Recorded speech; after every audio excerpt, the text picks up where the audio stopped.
vemos como a Xunta e os sindicatos chegaron a un acordo para desactivar a folga dos traballadores e traballadoras dos PACs.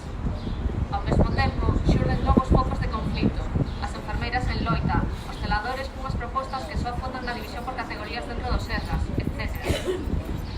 Dende fai anos, asistimos a unha rebelión contra as consecuencias das políticas de desmantelamento e privatización, mais é unha guerra de guerrillas, onde non se atisba por ningures unha resposta unida e unificada fronte ao que é un plan de conxunto.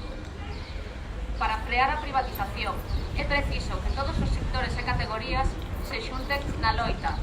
Isto significa, tal e como propoñen os compañeiros de Covas Pontevedra, a elaboración de reivindicacións comúns, nunha táboa reivindicativa elaborada conxuntamente por todos os sectores e categorías, que superen as divisións corporativas actuais e que poñan no centro a loita contra o inimigo común, que son os Sergas e o desmantelamento por parte da Xunta. A defensa dos servizos públicos vai da man da defensa de todos os postos de traballo. Dito doutra maneira, se os galegos e galegas emigramos masivamente pola desindustrialización forzada a que estamos asistindo, para que imos precisar servizos públicos que os teñan en Madrid e Barcelona e en outros lados, porque aquí non vai quedar ninguén.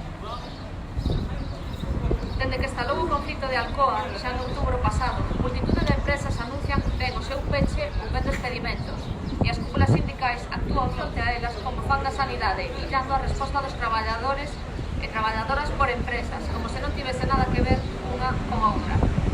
Xa está ben de que cada quen loite por o seu. Ou avanzamos en xornadas de loita conxuntas ou isto non ten remedio.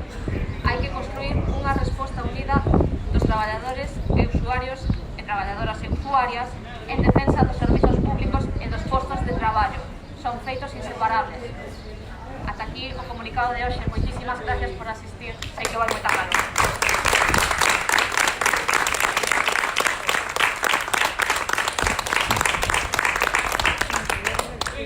A sanidade non se vende, a sanidade se defende, a sanidade non se